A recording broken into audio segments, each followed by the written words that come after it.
bienvenue dans le premier épisode de la nouvelle série de Mandorine, Mystic Troy aime Bordeaux. Mystic Troy c'est moi, Bordeaux c'est la ville dans laquelle nous sommes et notre ambition c'est de vous donner quelques faits amusants sur la ville de Bordeaux que vous pourrez ressortir à vos amis pendant les dîners et ainsi paraître intelligent. Ne nous remerciez pas, c'est tout naturel.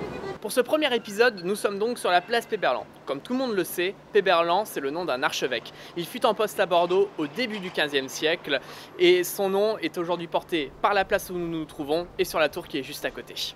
La cathédrale est pour la majeure partie constituée d'éléments du XIIIe et du XIVe siècle. Cependant, il reste des éléments plus anciens qui sont aujourd'hui sous le dallage de la cathédrale. À cet endroit se trouvait le cloître de la cathédrale qui a été détruit au XIXe siècle. Son plus ardent défenseur est Léo Drouin et c'est grâce à lui que nous avons des vues de cet ancien cloître conservé aujourd'hui. En effet, dans la deuxième moitié du XIXe siècle, on décide de détruire le cloître de la cathédrale. Plusieurs voix, dont celle de notre ami Léo, décident de s'élever contre cet acte inqualifiable de vandalisme. Malheureusement pour lui, le cloître sera effectivement détruit. Leave the cloître alone! Sur cette vue de la place, on voit bien que la tour clocher est espacée de quelques mètres de la cathédrale. Les cloches de la tour sonnent encore, mais elles ne marquent pas l'heure, uniquement les offices, messes, mariages et enterrements qui se déroulent dans la cathédrale. Les 4 cloches s'appellent Clémence, Marguerite, Marie et Ferdinand-André, la plus grosse cloche qui fait 8 tonnes. Néanmoins, la tour Péberlan n'est pas la seule tour clocher de Bordeaux. À Saint-Michel, près de la basilique, il y a également une tour clocher qui est beaucoup plus haute puisque celle-ci fait 114 mètres 60. Excusez-moi, monsieur. Oui, mon petit? J'ai marre de courir après les pigeons, mais je me pose une question. Pourquoi le clocher de l'église, il n'est pas collé à l'église, il est à part? C'est une très bonne question, mon petit, et je te remercie de l'avoir posée. De rien.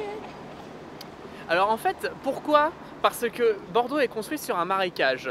Donc si on avait mis les tours clochers contre les églises, eh bien elles se seraient effondrées et ça aurait fait du dégât.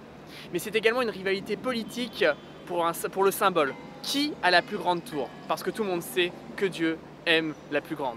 Nous voici désormais devant le mur ouest de la cathédrale. Pourquoi ce mur est-il aussi austère? C'est parce qu'il était collé contre les remparts de la ville. On peut donc dire que c'est un mur aveugle. Quand on veut changer de maison, on s'en fait construire une plus grande. Au XVIIIe siècle, l'archevêque de Rohan a décidé de se faire construire un palais qui portera maintenant le nom de Palais Rohan et qui est aujourd'hui l'hôtel de ville de Bordeaux. Aujourd'hui, ce bâtiment est le centre Jean Moulin. Mais auparavant, c'était le siège bordelais d'une banque dont le logo était une ruche. Aujourd'hui, le logo a changé. C'est un rongeur et ce n'est pas un rat. Maintenant, grâce à nous, vous connaissez Péberlan sur le bout des doigts. C'est la fin de ce premier épisode. A très bientôt pour le deuxième épisode. Et la prochaine fois,